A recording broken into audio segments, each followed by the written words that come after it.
Hi friends, welcome to our channel case talks.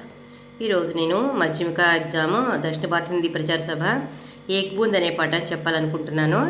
జాగ్రత్తగా వినండి. కవి ఔర్ కవిత అంటే కవి గురించి తర్వాత కవిత గురించి చెప్పాలని అనుకుంటున్నాను. జాగ్రత్తగా బుక్ చూడండి. కవి పేరు శ్రీ అయోధ్య సింహ ఉపాధ్యాయ హరిఓద్జీ. శ్రీ అయోధ్య సింహ ఉపాధ్యాయ హరిఓద్జీ. జాగ్రత్తగా చూడండి. ఈయన జన్మం ఎప్పుడంటే 15/4/1865. ఓకే, జాగ్రత్తగా చూడండి. జన్మస్థాన్ నిజామాబాద్ అంటే ఉత్తరప్రదేశ్లో నిజామాబాద్లో పుట్టారు ఆయన.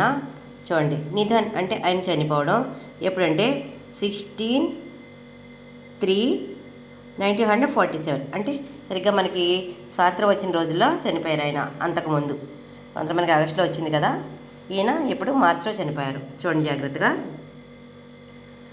एक बूंद नामक यह कविता श्री अयोध्या सिंह उपाध्याय हरिओद्जी की कविता है. एक बूंद अने पाठानी अयोध्या सिंह उपाध्याय गारु राशारु. पढ़ाई के लिए या कमाई के लिए घर छोड़ना, पेड़ से घर छोड़ो, पेड़ पड़े तो घर छोड़ो. అంటే ఏంటంటే ఏం కాదు, నేను చెప్పింది ఏంటంటే మనము చదువు కోసం కానీ డబ్బు సంపాదన కోసం కానీ ఇల్లు వదిలి బయటికి వెళ్ళాల్సి వస్తుంది కదా. ఓకే, తभी तुम तरक्की कर सकते हो, यह बात इसी కవిత में समझाई गई है. అంటే మనము ఇంటి నుంచి బయటకు వెళ్ళినప్పుడు బోడు సమస్యలు ఎదుర్కోవాల్సి వస్తూ ఉంటుంది. అప్పుడు మనము ఇంట్లో నుంచి బయటికి వెళ్ళిన మనం ఈ విధంగా అనుకోవాలి, ఎలా ఉండాలి అని దాని గురించి చాలా చక్కగా చెప్పారు. చాలా నీతి మనకు తెలియాల్సింది, మన ప్రవర్తన గురించి ఉండాల్సిన మా పాఠం ఇది. చక్కగా అందరూ కూడా జాగ్రత్తగా వినండి. మధ్యమికలు ఇంపార్టెంట్ పాఠం. చూడండి ఇప్పుడు కవితా సారాంశం. బాదలోं की गोद में एक बूंद निकलने पड़े. చూడండి, బాదలోं की गोद में, గోద్ అంటే ఒడి, బాదలోं అంటే మేఘాలు, మేఘాల యొక్క ఒడిలో నుంచి, సే అంటే నుంచి, ఏక్ బూంద్ అంటే ఒక వాటర్ డ్రాప్, చినుకులు, నికల్ పడే వస్తాయి కదా బయటికి. అవి ఎలా వస్తాయి చూడండి.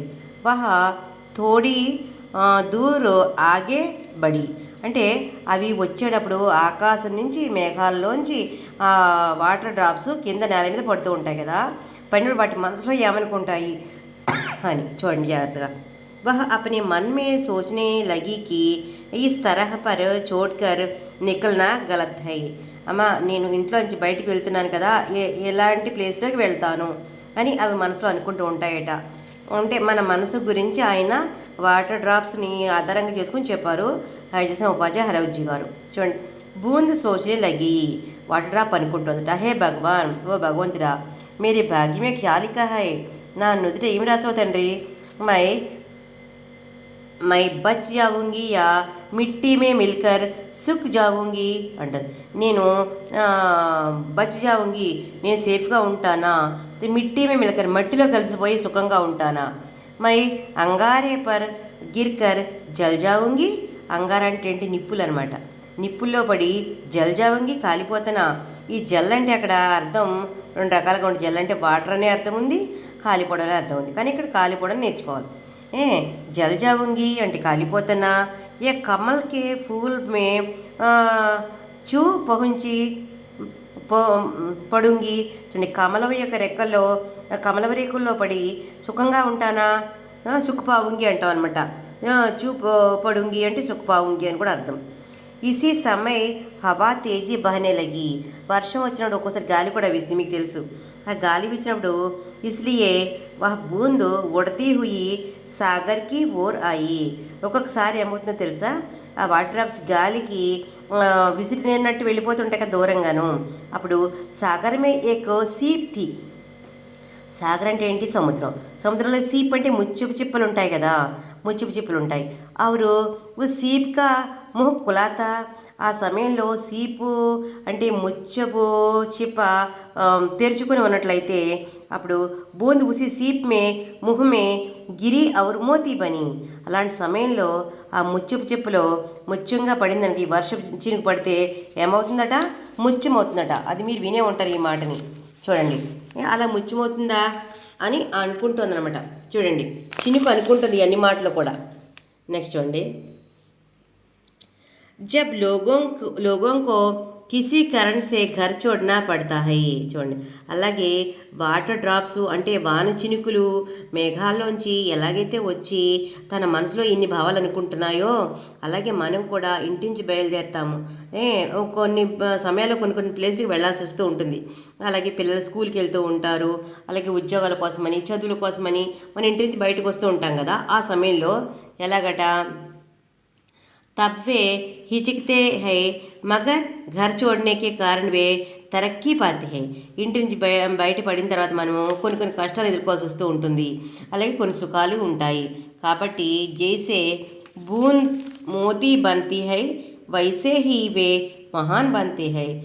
ఆకాశం నుంచి వచ్చిన చినుకు, మేఘాల నుంచి వచ్చిన చినుకు ఏమవుతుందట, గాలికి విసిరివేయబడినా కూడా ముత్యపు చెప్పులో పడి ముత్యంగా ఎలా అయితే మారిందో, మనం కూడా ఇంటి నుంచి బయటకు వచ్చిన తర్వాత అలాగే ముత్యంలాగా గొప్ప ప్రసిద్ధికి ఎక్కాలి. మంచి ప్లేస్లోకే మనం వెళ్ళాలి, మంచి పనులు మనం చేయాలి.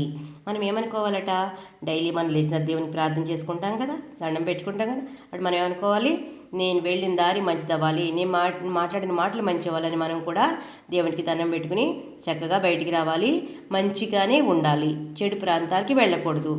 అలాగే విశేషత ఏంటంటే, ఏ కవిత హమే సుఖ్ సువిధా భూల్కర్ ప్రగతికి ఓర్ ఆగే బడ్నేకి ప్రేరణ దేతి హై. సుఖ సువిధ భూల్కర్ అంటే మనకి సుఖాలన్నీ వదిలిపెట్టి కష్టాలు ఉన్నప్పుడు కూడా మనం కష్టపడుతూనే ముందుకు వెళ్ళాలి.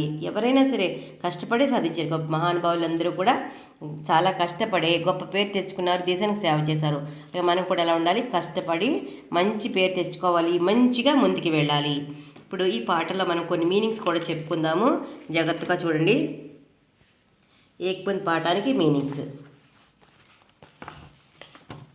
ఓకే చూడండి.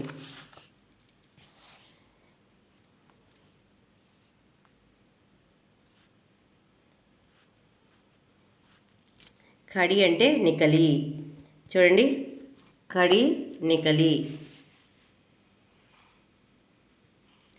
బదా లిఖా హువా లిఖిత్. అంగారా, ఎంతగా అంగారా వచ్చింది కదా, అంగారా ఆగ్. సముందర్ అంటే సాగర్, సముద్ర. అన్మని అంటే అనిచ్చ, ఇష్టం లేకపోవడం, కోరిక లేకపోవడం అని కూడా అర్థం.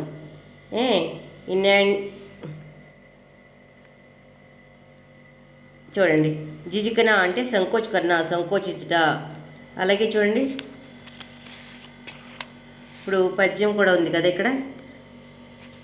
देव मेरे भाग्य में क्या है, बदा मैं बचूंगी या मिलूंगी, चूल में या जलूंगी, फिर अंगारे पर किसी चूम पड़ूंगी या कमल ले फूल में. చూడండి, ये पद्यम से एक बूंद नामक कविता से लिया गया है. इस कविता के कवि శ్రీ అయోధ్య సింహ ఉపాధ్యాయ హరవ్జీ హై అని మనం రాసుకోవాలి. చంద్రవాక్యాలు మనకు వచ్చినప్పుడు అలా మనం రాసుకోవాలన్నమాట. చూడండి, बादलों की गोदी में निकलकर एक बूंद ने भगवान से पूछा कि क्या यह धूल में मिलकर मिट जाएगी या अंगारे में पड़कर जल जाएगी या कमल के फूल के दलों पर गिर पड़ेंगी, उसके नसीब में क्या लिखा है, నా విధి ఏమి రాసి ఉంది, నా భాగ్యం ఏంటి అని చెప్పి అనుకుంటుందట. అలాగే ఇంకో పోయం చూడండి. लोग योम ही है झिझकते सोचते जबकि उनको छोड़ना पड़ता है घर, किंतु घर का छोड़ना अक्सर उन्हें बूंद सा कुछ और ही देता है कर అని ఇచ్చారు. చూడండి, ఈ సందర్భం చూడండి. యా పద్యం से एक बूंद नामक कविता से लिया गया है. ప్రతి సందర్భానికి కూడా మనము ఆ పద్యం ఏ పాట నుంచి గ్రహించబడింది, కవి ఎవరు అనేది తప్పకుండా రాసుకోవాలి. కవితకే కవి శ్రీ అయోధ్య సింహ ఉపాధ్యాయ హరవ్జీ హై. మనం స్టార్టింగ్ చెప్పుకున్నాం, అది తప్పకుండా రాయాలి. ఇప్పుడు భావార్థాన్ని పెట్టాలి.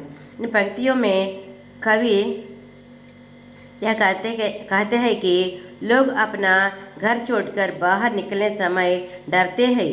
మనం ఇంటి నుంచి బయటకు వెళ్ళేటప్పుడు ఫస్ట్ భయపడతాం.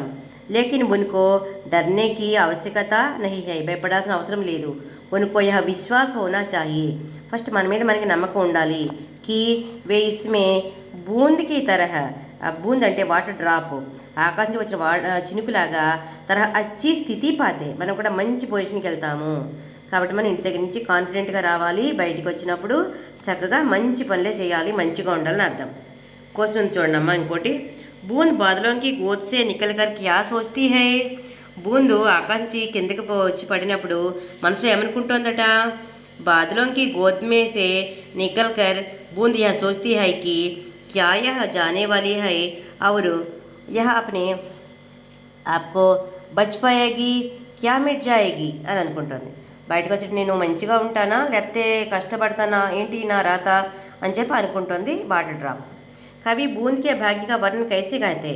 కవి బూంద్ అంటే వాటర్ డ్రాప్ గురించి, అదృష్టాన్ని గురించి ఎలా చెప్పారంటే, బూంద్ अपने भाग्य पर बहुत चिंतित है. ఫస్ట్ చాలా బాధపడింది. और सोचती है कि उसका भाग्य अच्छा है या बुरा. అంటే అది ఏమనుకుంటుందంటే నా భాగ్యం ఏంటి, మంచిగా ఉందా మంచిగా లేదా, మంచిగా ఉందా చెడుగా ఉందా అని అనుకుంటుంది. అచ్చా యా బురా, అచ్చాకి ఆపోజిట్ బురా.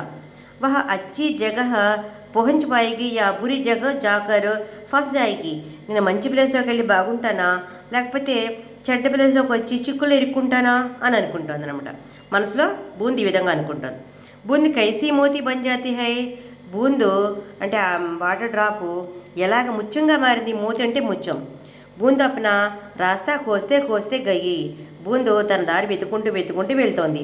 అచానక్ హవా తేజ్ బహనే లగి. సడన్గా హవా అంటే గాలి చాలా వేగంగా వీసింది. బూందు ఉస్ బహావ్ మే అంటే ఆ యొక్క గాలి వీచడంలో సముద్రకే ఏక ఖులే సీప్ కే ముహ్ మే జాకర్ గిరి और మోతీ బన్ గయి. అప్పుడు గాలి వేగానికి అది ఏం చేసిందంటే సముద్ర వైపుకి వెళ్ళిపోయిందట. వెళ్ళిపోతే విసిరబడింది. అప్పుడు అక్కడ ముత్యమును, సీప్ అంటే ముత్యము చిప్ప తెరవబడి ఉంది. అప్పుడు అది ముత్యంలో పడిన వెంటనే జాకర్ గిరి అక్కడికి వెళ్ళి ముత్యంలో పడింది, ముత్యపు చిప్పలో పడింది. వెంటనే అది మోతి మనకి ముత్యంగా మారిపోయింది. ఓకేనా, చూసారు ఎంత బాగుందో, మనకి ఎంత నీతి నేర్పేదో ఇది. చూడండి, నెక్స్ట్ ఇంకో చిన్న క్వశ్చన్ చెప్పుకుందాం. ఏక్ బూంద్ కవితగా ఉద్దేశ్ క్యా హై. ఏక్ బూంద్ కవిత యొక్క ఉద్దేశం ఏంటి, మనకి ఎందుకు ఇచ్చాడు ఇది అంటే, చూడండి, మనిషికో ఆశావాది హోనా చాహియే. మనుషులు ఎప్పుడు కూడా ఆశావాదులుగా ఉండాలి. మనకి రేపటి రోజు ఉంది, మనం ఇంకా బాగుంటాము, మనం ఇంకా ముందుకెళ్ళాలి, ఇంకా నేర్చుకోవాలి అని తాపత్రయం మనలో ఉండాలి. అది ఉంటేనే మనం ముందు అడుగు వేస్తాం. యహీ ఇస్ కవిత కా ఉద్దేశ్ హై. చూడండి, చాలామంది ఇంటి నుంచి బయటకు వచ్చినప్పుడు కంగారు పడుతూ ఉంటారు. బాబాయ్ మా పిల్లల్ని దూరంగా పంపించండి, చదువుకి ఉద్యోగం దూరంగా పంపించాలి, ఎలాగో ఏంటో ఇక్కడే ఉంచుతాం అలా అనుకుంటారు. కొంతమంది జోడిస్తారు. జడడం వల్ల ఎలాగమ్మా మనం వెళ్ళాలి, అభివృద్ధి అవ్వాలి, జాగ్రత్తగా ఉండాలి, మన కాన్షియస్లో మనం ఉండాలి. అలాంటప్పుడు మనం తప్పకుండా ముత్యం చెప్పులో పడిన నీటి బిందువులాగా ముత్యంగా మారుతారు మీరు కూడా. అంచేత మనం వెళ్ళిన దాన్ని మంచిది చేసుకుని చాలా జాగ్రత్తగా అయితే ఉండాలి. ఓకేనా, అందరికీ all the best, good luck. మళ్ళీ రేపు ఇంకొక పాఠం చెప్తాను, మధ్యమిక పాఠము. రేపు రాష్ట్ర ప్రవేశిక అవి కూడా చెప్పడం జరుగుతుంది. అందరూ షేర్ చేయండి, లైక్ చేయండి, సబ్స్క్రైబ్ చేయండి. అందరికీ థ్యాంక్స్.